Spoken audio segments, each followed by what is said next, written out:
0, 1. Let's get started. And welcome to Beyond Top 10 Tennis. My name is Dr. Ashley Morgan Berge and I'm your host. If you're not familiar with my work, would like to learn more about it, head on over to AM8 International, the first tennis lab of its kind worldwide that is centered on delivering top 10 tennis rankings and is 100% backed by science. I'm the author of 13 books behind multiple theories and have been an elite coach for over 19 years and work with athletes around the world, Europe, United States through Australia. I'm also the world's leading authority in this space with my research coupled with my extensive coaching background, being responsible for landmark findings to deliver the next generation of play.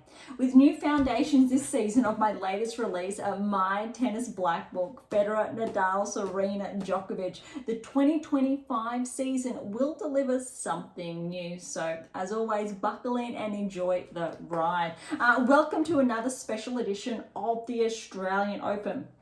We've got day two to round up and we've got a couple of upsets, not too many, but we do have some very big ones. So look, if you've been with us for some time now, thank you so much. You know what we're all about. You know what these special editions do cover. If you're new, welcome. I really would encourage you to track back to early episodes, get your hands on my latest release, My Tennis Black Book, and it will walk you through some of those early episodes as well. Very, very important. If you are a player tuning in, potentially you are playing or participating at the Australian Open, this is a must-have. But if you aspire to one day play at the Australian Open, this is still very, very relevant. It will guide you through the entirety of the season. We will dive into it after the Australian Open, but these special editions are really focused on the results, predictive analytics, how players are tracking, some key insights. So if you are playing, you will have on the spot, I think, key learnings, or if you're following, how to learn from some of the best players in the world, the good and the bad, how they can improve potentially. And I'm sharing this for the very first time rather than waiting for one of my releases, how to really defeat some of these players that maybe you wouldn't know how, or you would view that almost impossible unless you were equally potentially ranked inside the top 10. So there's some really, I think key data points. I did share that in day one. So in our previous episodes, some insights, not all. I think there was roughly around 8 or 9 key ones shared of matches that I think narrowed in on. Today we have around 8 key insights, all on seeded players. So if you do come up against them, or if you are one of them, aspects you can potentially work on in your game, and really where I've been able to identify some loose ends that you might want to look at tightening up. If you have one of these players as a future opponent, you may look at considering these openings into your strategic play for when that you may potentially face them. So let's dive in. We're going to look at not the rankings, not WTA ATP Tour. I think what's been going on the past week, that's our typical standard weekly episodes. But day two, so previous episode was joint with obviously the past week, Adelaide, Hobart, Auckland results, rankings, and day one, all packed into one. Today's episode, we're kicking off exclusively for the Australian Open. And as you know, round one is really dispersed over those initial 3 days. So today's episode, maybe it might be a little bit shorter. We'll see how we go. But day two's action, look, it was really exciting, I think. And we had, I'll say 2 of 3 of the women's side best players in the world. Then of the men's, we had the 2 of 3 as well. So we had a lot of key players in action. And day 3, which will get underway very shortly, that will wrap up all of round one results. ideally weather permitting. So let's dive in. We might go back and forth between WTA ATP Tour players, but let's start with WTA Tour players. I'll go through some of these key results and we can go from there. Keeping in mind that key analyses that did happen, they were in no specific order. They were dispersed around the day, but typically in those later matches. All right, kicking off with Gauff and Kenin. Look, I think it was actually a little bit longer than anticipated. Kenin, she started to play, I will say, a bit better lately, despite her rankings regression that we have touched on as well. So that has unfortunately been the case for her. But look, it was 3-3. But what I liked about this is that Gauff was actually not playing the same level she was playing or what we saw at the United Cup. And I think, and we saw a similar aspect with Sabalenka, and we're going to touch about similar also we're seeing with the Swiatek later on. But this is good. Finding that rhythm, finding that groove. We don't want players, especially if they're inside the top 10, to peak too soon. We want them to have that next gear where they can step up on in, let's say, the second week. But also you don't want to be pushed too much. You still want to be able to amp it up to avoid those 3 to 5 set matches respectively. All right, so that was 3-3, good win for Gauff there. Tomljanovic, I will say this is she was definitely a surprise here. Not that Tomljanovic wasn't predicted to get that win, but Kruger, as far as rankings are concerned, would have been favoured for this win. But look, over 2 hours, 6-4, 4-6, 6-4 to Tomljanovic, a very, very good win. We know she's been sidelined. We know she's had a couple of, I'll say, niggles she's been dealing with, probably for the best part of the last 18 months now. Hopefully she stays healthy and can start clawing her way back up. I think if Tomljanovic does, she's definitely capable of maintaining a ranking inside the top 50. All right, Swiatek's match. All right, 3-4. Similar to Gauff, ironically, just about that, an hour and 20 minutes. 21 for Swiatek. So that's a little bit interesting. Similar time on court. 3-4. So a little bit of a different scoreline. Really important to note, however, is that Swiatek was actually playing Sinner, the #1 doubles play in the world. And I think this was a little bit challenging. Different gameplay that challenged Swiatek. Very different, arguably, to Kenin. Also, Sinner ranked high in singles ranking over Kenin. So Swiatek also arguably had that tougher first round opponent. And I look, I didn't see the same level either in Swiatek from the United Cup. I saw a lot of figuring her way out, just staying in those rallies, finding that rhythm, sometimes a little bit hard to find. I do believe, however, that, let me just check those notes. Swiatek's first round match, a few notes here, so bear with me. This is what I've written, so I'm sharing my notes exclusively with you. Solid. Not as consistent as I'd like, but good. Working her way into the tournament.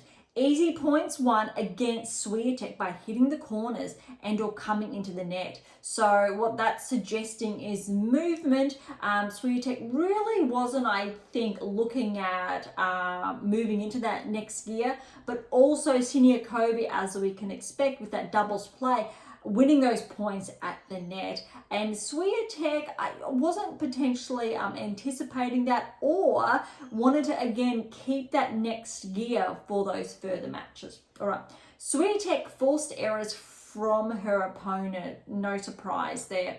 If you can remain steady and solid, then you have a chance of going for your shot and closing in on the win. So that's how you're going to win points against Swiatek. Steady. It's going to be, I think, relatively hard to do if you're not a top 10 player with that consistency. We know players of the likes of Sabalenka, Gauff can do that, going for your shot. So Swiatek, she's going to push you, make you go for that shot. So you're really reliant on your consistency and your capacity to be confident in your ability. That said, Swiatek has a very, very good weapon here. I will touch, I think, more on as the tournament progresses, and that is how she's able to push her opponents back with that heavy ball. That's how she's getting those wins against, say, Sabalenka and Gauff.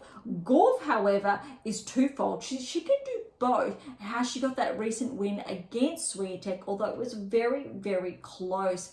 And I'm really looking forward to those odds of seeing Gauff and Swiatek in the finals. Yes, Gauff's going to have to get that win over Sabalenka in the semi-finals if all these players obviously continue to track and the tournament unfolds with the seeds progressing. There always are those anomalies, of course, but I think this is a very, very interesting matchup nonetheless. All right, back to the results. All right, Pegula and Joint. I really liked this. I wasn't able to catch too much of this match, but look at this scoreline. Pegula 6-3, 6-love. And Joint, actually, she got a few wins under her belt in Hobart. She's an up-and-coming Aussie. I believe she's still only 18 years of age, but 59 minutes, so just shy of 1 hour. And so arguably Pegula did have, I will say, the easier on paper first round match, in contrast to, I will say a Gauff or Swiatek. All right, Osaka and Garcia, obviously this finished very late last night. It didn't go on court until, I believe, after probably that 10 p.m. mark. An hour and 45 minutes for perspective. 6-3, 3-6, 6-3 to Osaka. Look, but Garcia held her own. As far as rankings are concerned, yes, Osaka was favoured from that perspective, but look, we saw Osaka make the finals in Auckland just over a week ago, so this isn't really surprising. I think being pushed to 3, maybe, but Garcia, look, she's a former top 10 player as well. She's been at the WTA final. She's had great success, hasn't been able to maintain that hold inside the top 20. Has regressed, especially in the last 18 months.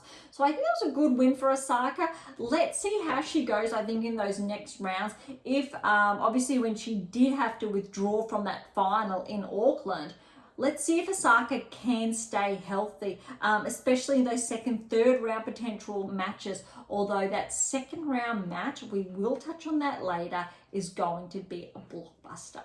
All right, Collins and Snyder. I've got some notes. No, I'm just going to double check. No notes for this match. However, I did watch it.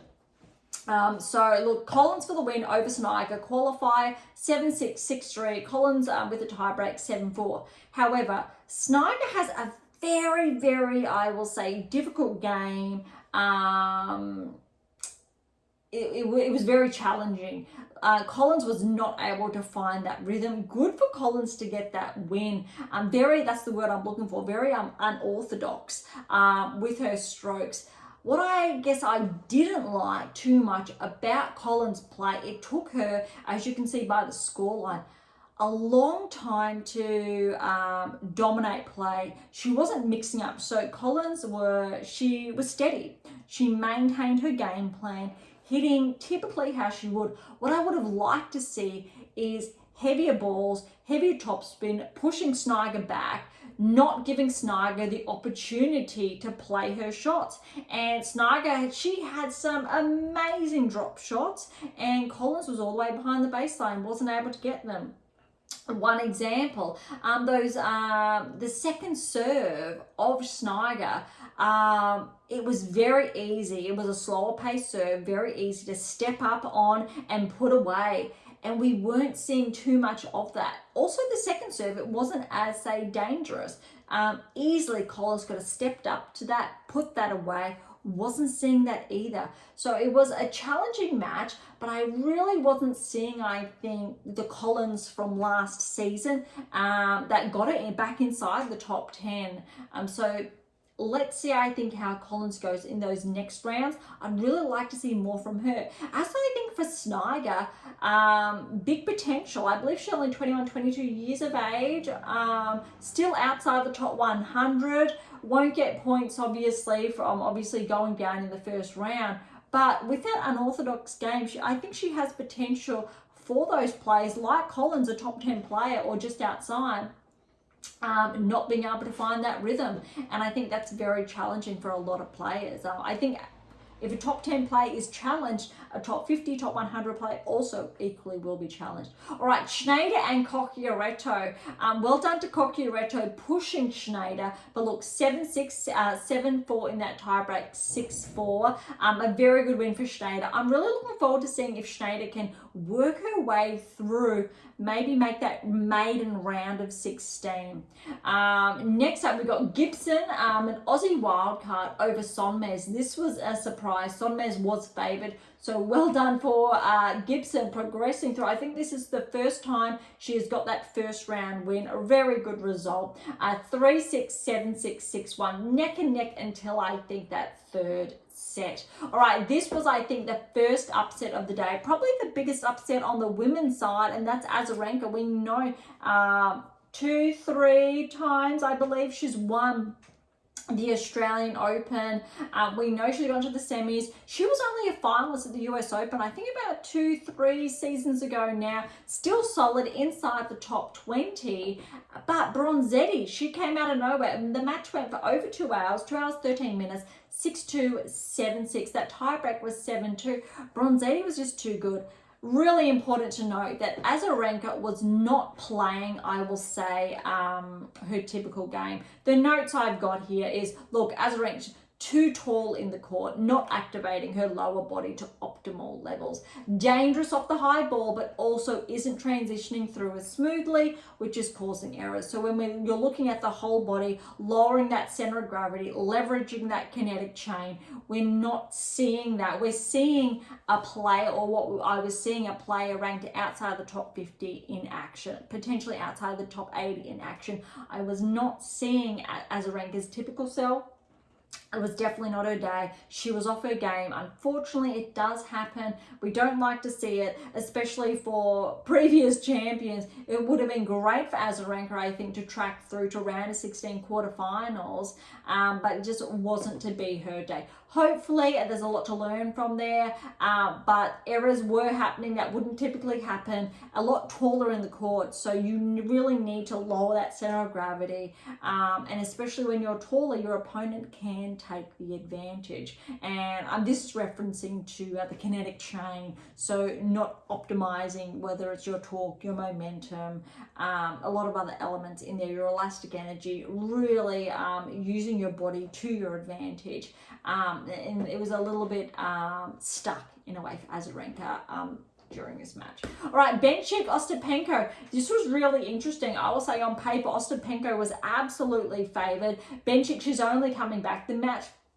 just under 2 hours, 6-3, 7-6 to Bencic over Ostapenko, 8-6 in that tiebreak there. Look, Bencic played really good. Ostapenko probably wasn't playing her best tennis. That wasn't the case. But Bencic, she was solid. I do have notes for this one. Bencic, she was just looking good off the baseline, relatively consistent, which is allowing her baseline metrics to force the error from her opponent. And that's what she was doing. Ostapenko, those errors were coming because Bencic, she was just solid off the baseline. Movement was good. She was steady. There were glimmers in there why Bencic has been a top 10 player, why she's gone into the second week of Grand Slams previously, why she's got that Olympic gold to her name.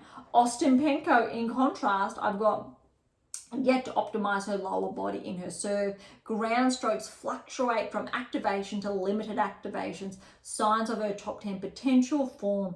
So she was fluctuating between being on, showing those signs of why she's been a top 10 player. This time last year she was. This time probably 4 or 5 months ago it was still, but they're not. So lacking that consistency in application. All right, next up, we do have Kostyuk. Now, a little bit concerning in that first set, Kostyuk losing that to the qualifier Hibino 3-6, and then Kostyuk started to track 3-1. I believe Kostyuk made those quarterfinals last year, so she's got a lot of points to defend, and we want to see that happen. Hopefully, I'm not too sure if that's going to be the case at this stage, but ideally, I think Kostyuk, without looking at the draw, should be able to get 2-3 rounds under her belt, but let's have a look at how the draw unfolds. All right, next up we've got Destiny Ava. She is a local, or she's from Brisbane. We're on the Gold Coast here, only a short drive away, or about an hour. So Ava over Minen. Minen was favoured. Ava did qualify. The match went for right on 3 hours. I don't believe Destiny has had a first round win at a Grand Slam previously. She's qualified, but hasn't notched that win. This is huge. She will get some really good points from this win, especially when you've had to work your way through qualifying to get X amount of wins previously. Look at this.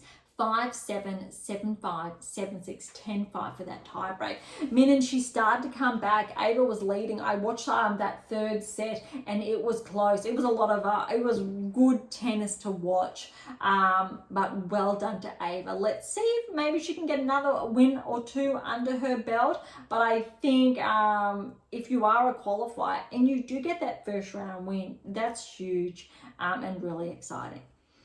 All right, working our way down, there was an upset there. I'm going to call it an upset, even though neither of these players are seeded. Uchijama over Lynette. I would have favoured Lynette here. Uchijama got the win, 3 sets. Look at this scoreline, 4-6, 6-2, 7-6, 10-8 in that tiebreak. For perspective, however, just over 2 hours.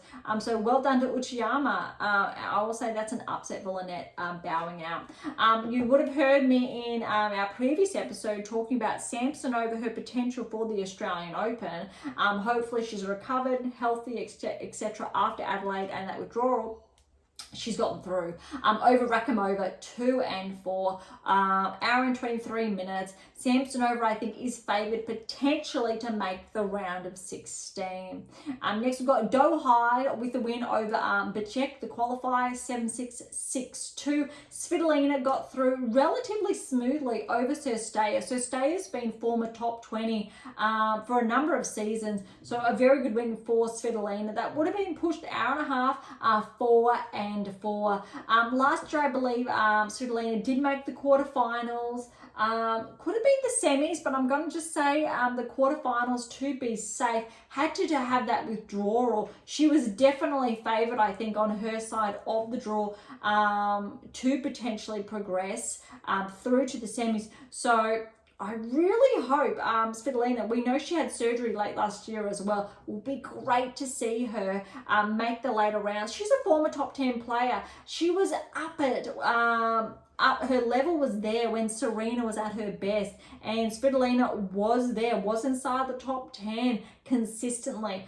Interesting fact, and I've shared this previously and in my books, and that Svitolina is one of the most consistent players to maintain a top 10 ranking in the same era as Serena. And she would be second behind that. Probably one of the best female players of this era yet to win a Grand Slam, but she's still shown up consistently. All right, Kazuks, Baez, this is an upset. Baez, obviously the 28th seed. Kazuks, however, has been tracking. He started to track this time last year, just under 4 hours, 6-3, 5-7, 3-6. 6-love in that fourth set, 6-3 to Kazuks. Well done. Let's see how he recovers if he can get another win under his belt. Pavlyuchenko, 27th seed over Yuan, over 2 hours, 6-4, 4-6, 6-3. Look at this match. This was brutal. Muchova, Podoroska. I watched those initial few games, and it wasn't too one-sided, to be fair. But then Muchova, she stepped up a gear, 6-1, 6-1, and her next round encounter is going to be very interesting. We will touch on that shortly. All right, next we've got in line Shramkova over Volnyets. Neither seeds, so well done Shramkova. 3 sets, almost 2 hours, 3-6, 6-2, 6-2. Next we've got Dart. Dart was a lucky loser, played Fett, a qualifier, so very good points here. The match went for over 3 hours, 7-5, 2-6, 7-6. That tiebreak was 10-7. Brutal. Well done to Harriet there. All right, French got the win over Kudermetova. This was really tough. Kudermetova made the finals in Brisbane. Her ranking was around right now about 50, 57, I believe, in the world. But because the automatic draw was done, or off seedings weeks prior, Kudermetova still had to qualify. Super unfair, I think, because she would have got automatic entry with that new ranking. However, French was still 23rd seed, ranked ahead of her, 4-4, very, very close. So it's a shame from Kudermetova's perspective, but well done, French. That would not have been as easy as I think insinuated with that qualifying mark. All right, next we do have Mertens over Gulbik. Gulbik was a qualifier. Again, almost just shy of 3 hours, 2 hours, 47 minutes. 4-6, 7-6, 10-8 in that tiebreak, 6-4 there. Well done, Mertens. She's not seeded. She has previously been seeded at the Grand Slam level. I'll say former relatively consistently top 20 player. Look, Mertens can always be full of surprises. I would not rule her off by re-entering the top 20 again, let alone the top 30. Let's see what's in store. All right, Danilovic over Rus. A little bit of an upset there. That were kind of even, but Danilovic has been tracking 4-4 there. Seigman over Baptiste over 3 hours, 4-6, 7-5, 6-4. Baptiste probably was favoured, but well done to Seigman. She started to track with on singles last season, even though doubles I think is her forte, so very, very good win there. Wrapping up the last few matches for the women, Potapova over Zidansek. She did have to qualify. Interesting fact is Zidansek has actually previously made, I believe, the round of 16 at a Grand Slam previously, and I say that because back there, right here, the what is your game missing to win, I believe it's that one, or what is your game missing now. Zidansek actually is in, because remember or recall earlier past episodes, to make the cut, to make it into one of those books, you had to make the round of 16 at a Grand Slam that season, and Zidansek was one of those players. Obviously her ranking has since regressed. She hasn't been able to have those results, or let alone, I'll say, crack into the top 30 or top 20. So a bit of a shame there that she did have to qualify, but that's what happens, especially when it comes to 8 keys or 7 keys as well. If you're not able to maintain them steadily into your game, you will unfortunately regress. All right, so the last match then for the women's for day 2 of the Australian Open is Nyman got the win over Swiatek. Now look, Swiatek did qualify, but she had some good wins under her belt, but Nyman, it was very brutal, over an hour, just over an hour, 6-love, 6-1. I think that's only the second almost very short, clean match we've seen in those round 1 or first round action. All right, so that's all of the matches for the women's side. Let's start back then and look at the men's. Before then we look at what's in store to unfold, but we probably won't look too far ahead until all round 1 matches have been complete. All right, so as far as the men's are concerned, it's kicking off with the biggest upset of day 2, and that's Tsitsipas. Tsitsipas is out. Michelson was never going to be an easy match. We've seen Michelson with some very good wins under his belt last season. Look at this scoreline, 7-5, 6-3, 2-6, 6-4. No specific notes on that match. I wasn't able to catch it, but what we know is that with I don't want to spoil it, but a certain top 10 player is out, which we will touch on shortly. Number 11, Tsitsipas, which essentially means Paul, yes, he actually did progress, but we'll get to that later. More likely than not, he will be ranked inside the top 10 after the Australian Open with that round 1 result, because 11 and 10 did not get that. And here we are as far as our predictive analytics are and have unfolded. Paul has been marked to become the first barrier breaker of the season, and it's all in writing, and this is why I love the data, and it's about to unfold. I shared that in our previous episode, and it really just goes to share that as far as the science is concerned, it is so powerful when we're looking at who's going to progress and who is not, and players more likely than not that will track and be ranked inside the top 10. Very, very powerful metrics.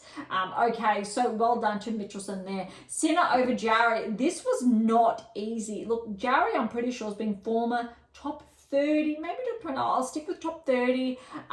He's just ranked outside, believe it or not, the top 30. This is definitely one of the toughest matches or first round matches, because as far as I think seeds are concerned, maybe Sinner could have had number 100, number 90 in the world, but no, he got someone who just missed out on a seeding. 7-6, 7-6, 6-1. Those tie breaks 7-2, 7-5 respectively. Jarry was able to hold his own up until I think that third set, 2 hours 40 minutes. That was a tough one for Sinner. Good to see him get through. Notes there, I do believe, let's just check.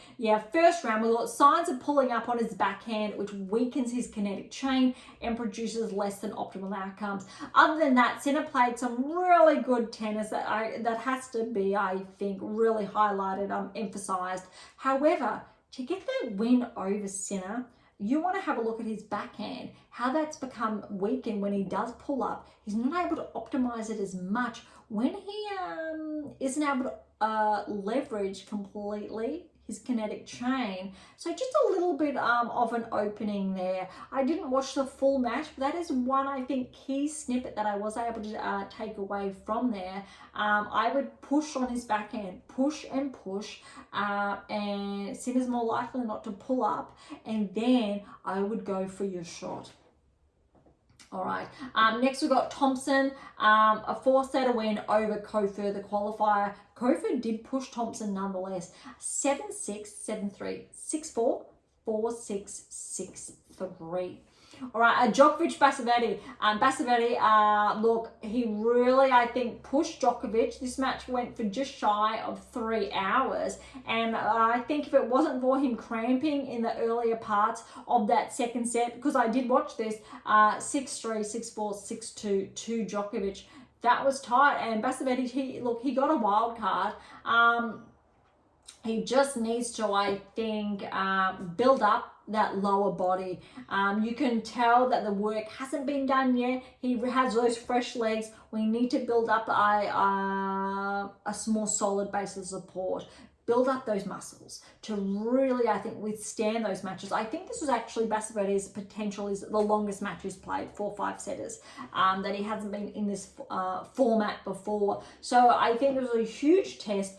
Big learning curve, but equally exciting. I do have some notes, I believe, here for Djokovic. Look, Djokovic, he returned inside the baseline, very lethal. Not as lethal as Alcaraz, I'll get to that shortly, but still optimal. Ground strokes, holding back on momentum, which was limiting optimal outcome. So that's really interesting.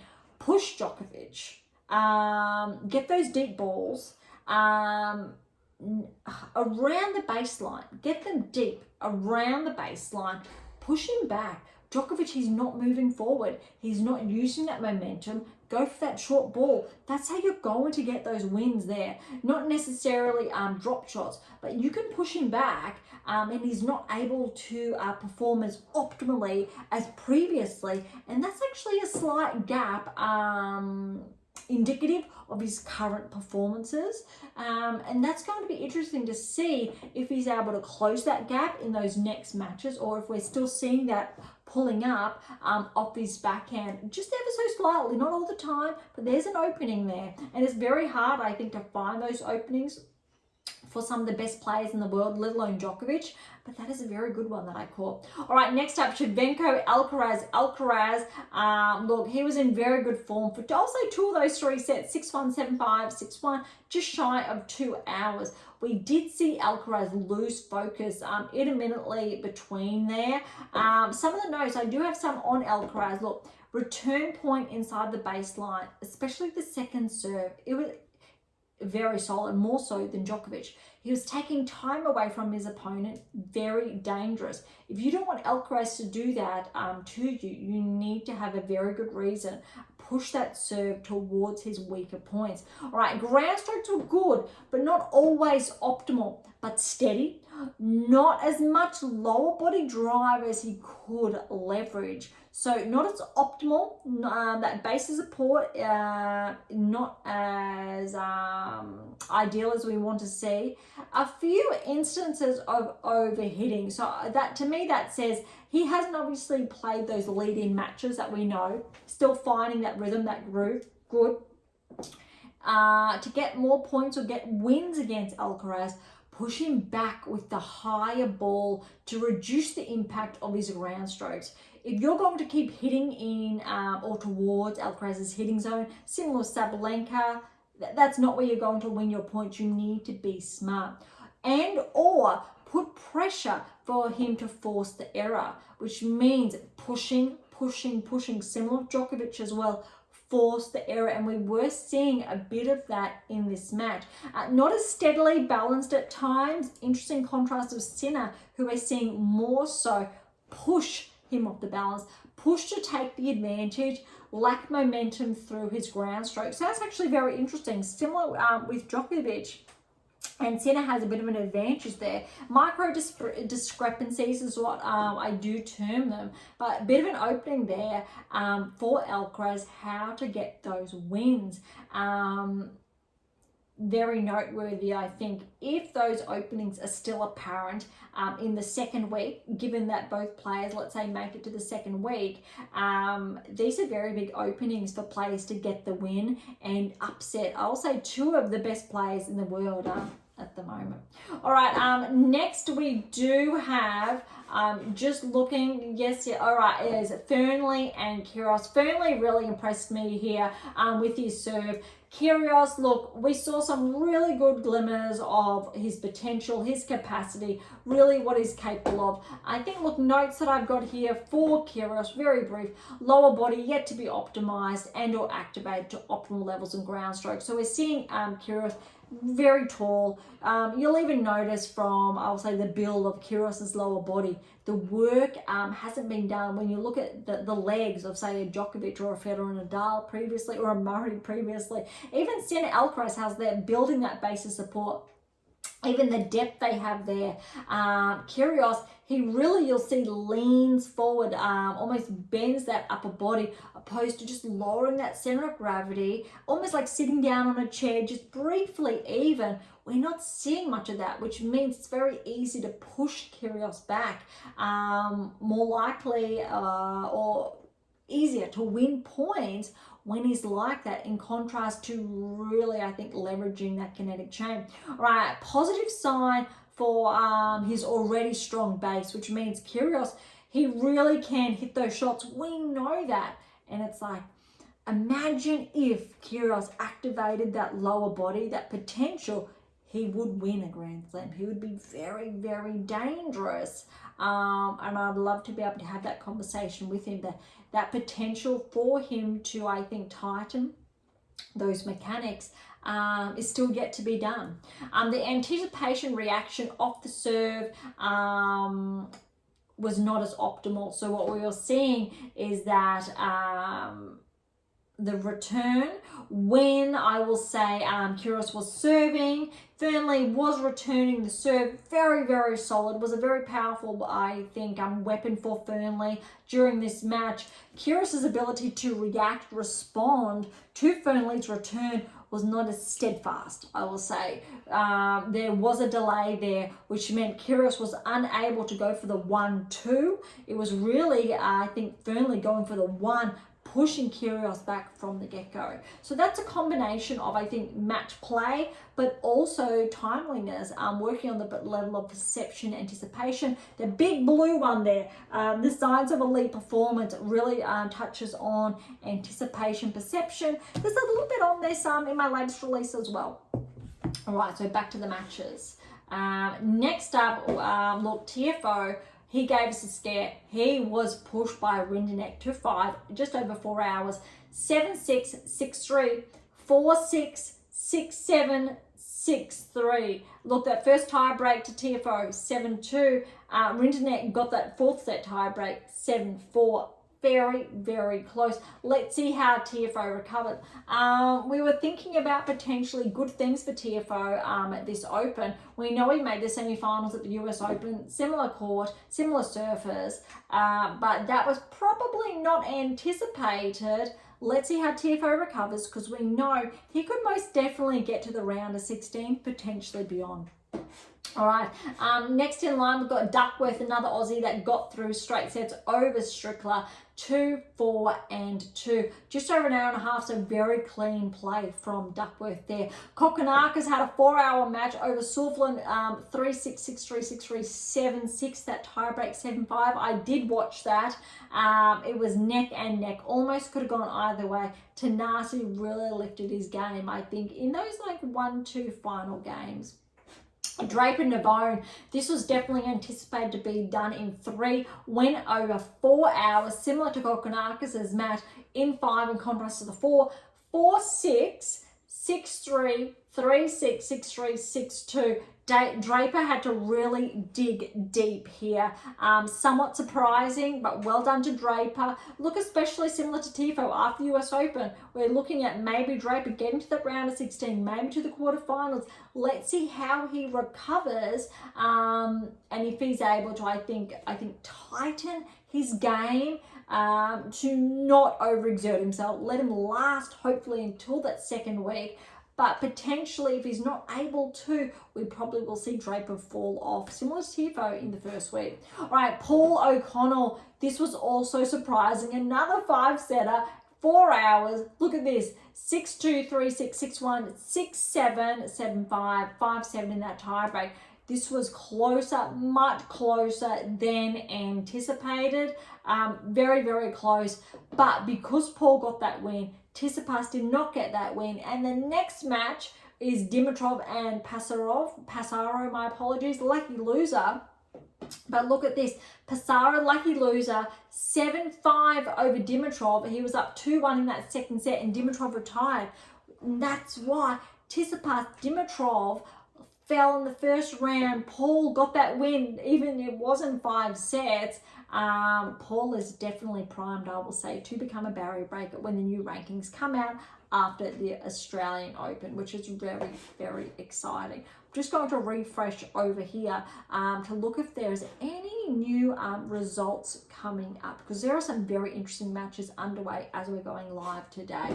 All right, so next we've got, as far as the men's are concerned, Tabilo and Carabalis Baena, upset there. Tabilo, 23rd seed, was upset by Carabalis Baena, 1-6, 6-2, 6-3, 7-6, 7-1 in that tiebreak. All right, next up we had McCabe over Alandalus, a wild card and a qualifier. McCabe, the wild card, 4-3 and 4. All right, Kazuks Baez. Kazuks has upset the 28th seed. Baez, look at this scoreline, 6-3, 5-7, 3-6, 6-love, 6-3. Very, very solid there. 5-setter. Look, Kazuks, he was tracking last season, started to, and I did touch on that previously. And I think we also touched on that a very short time ago as well. So I'm interested to see how Kazuks actually does this Australian Open. School Kate over Daniel in 4 sets there. School Kate was a wild card, an Aussie. So there's a bit of an upset there over Daniel. 6-7, 6-8, 7-6, 7-4, 6-1, 6-4. School Kate really came into his own, I think, in those final 2 sets. Love to see it. All right, and next we've got Davidovich Fokina over Shane, 7-6, 5-2. Shane then did retire, 7-1 in that tiebreak. Igor Alisime, after his win in Adelaide, I'll say a few hiccups in that 3rd set over Struff. Now, Struff won, I believe, his maiden title last season, but 6-3, 6-love. Struff came back, won that 3rd set, so 4-6, 6-1. I think it'll be really exciting to see how Felix picks up this Australian Open if he's able to track, I'll say at least to the round of 16 potentially. All right, a couple more matches to touch on. We've got Bencic over Basilashvili, the qualifier, 6-1, 6-7, 6-3, 6-3. You got Berge over Jinjin, the qualifier, 2 and 4. My apologies, that is a women's match there. We've got Marizan over Sabeth Wild, just shy of 4 hours, 6-3, 6-7, 7-5, 5-7, 7-5. That is neck and neck. That's tough for Sabeth Wild. We saw some good wins from him last season, so well done to Marizan. All right, Quarter and Klein.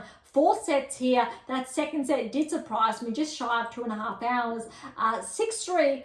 Then Klein took that second set 6-love. Quarter came back 6-3, 7-6. That tiebreak though was 8-6.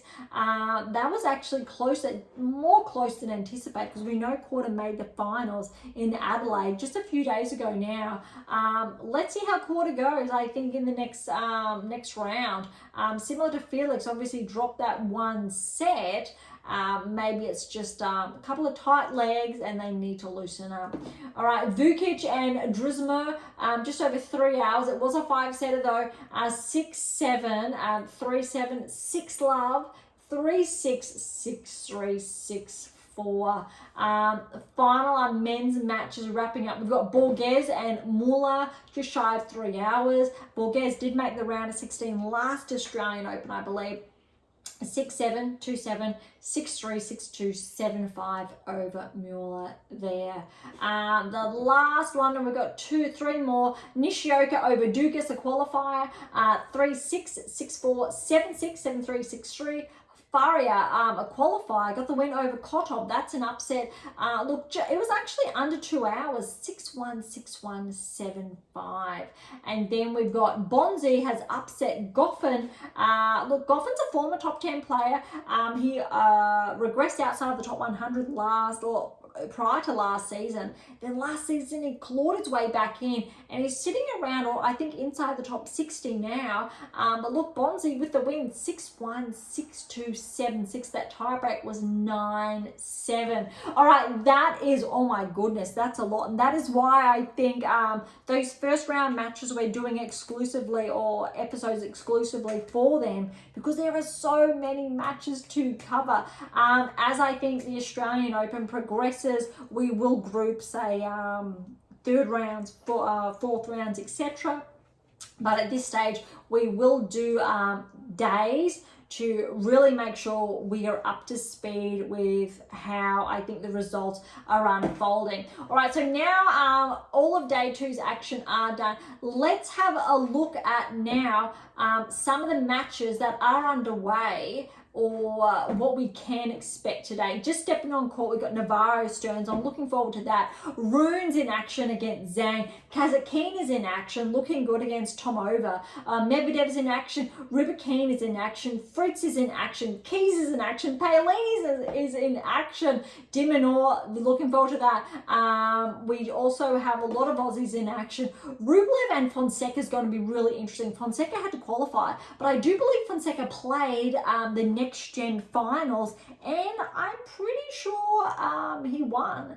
And so that's going to be very, very interesting matchup. I'm not going to be surprised if there's an upset there. Fonseca, I believe, has the potential to upset Rublev, and the data really does support that as well, as far as Rublev's has been tracking, not as optimally as we'd like to see. He is more susceptible to regress outside of the top 10, and that's also shared the why in my tennis black book. Poprin's in action. Let's see how far he can go.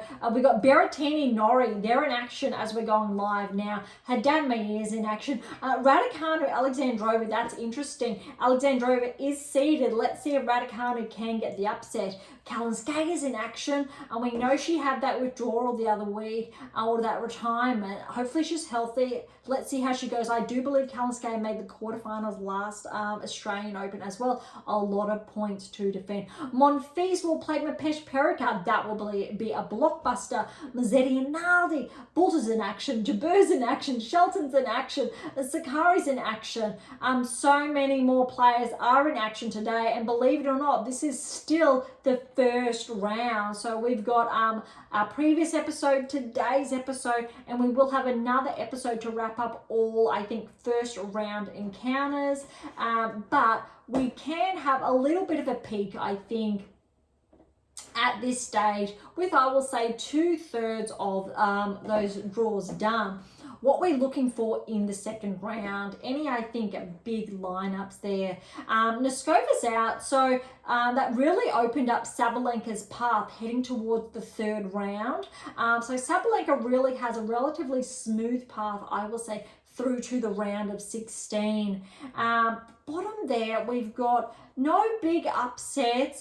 Looking at Ondrieva for that round of 16 still. Sinead's through. Tomljanovic next. That's actually going to be very interesting. That could go either way if Tomljanovic is playing the level we know she's capable of. No big upsets there. So you would have recalled the episode 2 episodes back when we did preview the Australian Open draw. I did share third round of 16, the predictive analytics. We won't go back to that until I think we've got first, second round matches done and dusted. No big upsets, so everything that was obviously predicted back then looks like it's still in play. No big upsets as I'm just going through the draw. There will be some openings. Muchova and Osaka will be the blockbuster for the second round match. I was touching on that a short time ago. That is going to be huge. You need to favour Muchova, but Osaka, you really need to give her a chance. No big upsets. Looks like all players are still tracking as they should. Samson over Damilovic, that's going to be interesting. Pegula Mertens, that could be quite interesting as well. No other, I think, notable ones. Seeing how I think Collins played in that first round, I'm looking forward to her second round match. She obviously has A with the qualifier, but that third round is looking like Keys and Collins, and I want to favour Keys after her win in Adelaide.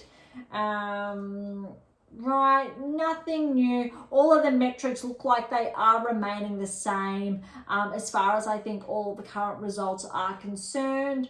And this bottom half of the draw, we still have a lot of it to unfold later today. All right, let's head on over, I think, to the men's. Have a quick peek at what's in store for the second round.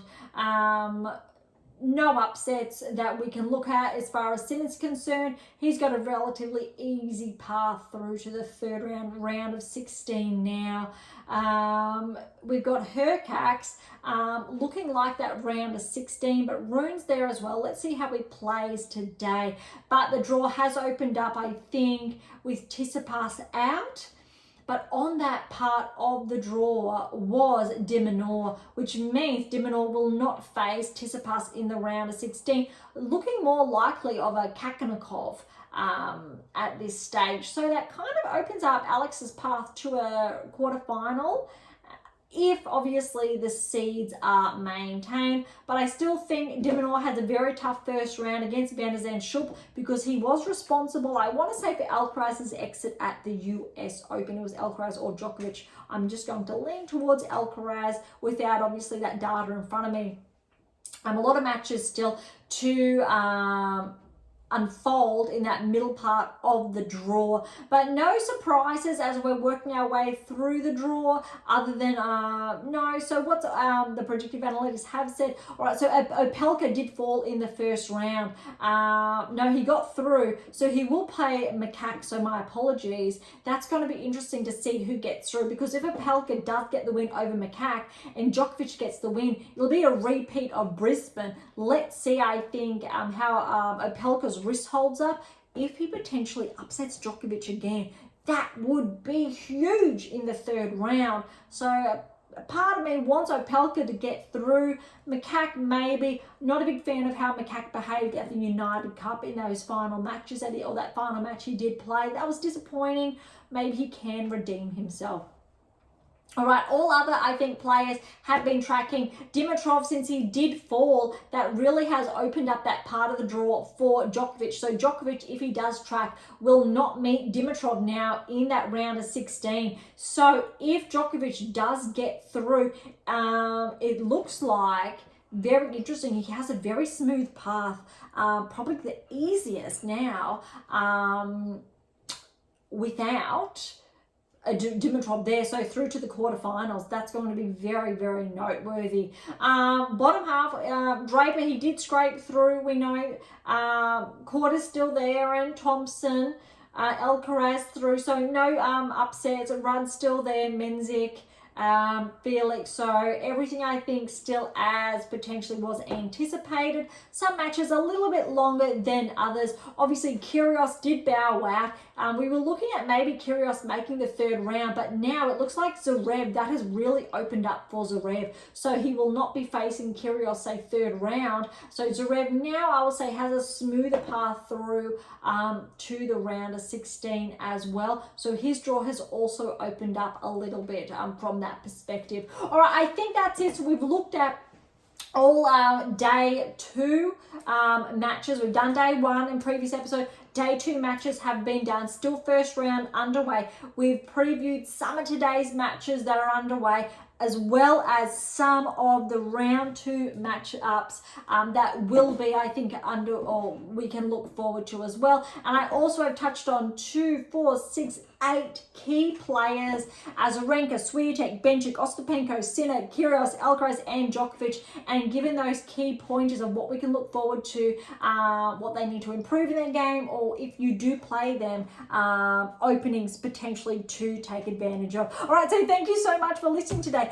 To grab your copy of my new release, My Tennis Black Book, Federer, Nadal, Serena, Djokovic, Navigate and Plan Towards a Top 10 Ranking, head on over to AM8 International or Amazon, irrespective of where you're based in the world. For any comments or questions, head to AM8 or Topic Thread, or leave comments directly on YouTube or Spotify. To interact with Beyond Top 10 Tennis, catch up on our blogs, or to sign up to my newsletter, all links are in the episode notes, as well as how to access our Pink Octopus books and Spruik. If you enjoyed today's episode, please subscribe, like, share, and all of the above. Beyond Top 10 Tennis exists for you, so please consider sharing us with those you know near and far. And if you're serious about heading towards a top 10 ranking, or want to know what you're missing to secure that maiden Grand Slam or more, don't be shy, come and say hi. Okay, on that note, thank you so much for listening. I'm so incredibly grateful. I am your host, Dr. Ashley Morgan Berge, and this is Beyond Top 10 Tennis, and I'll see you next time.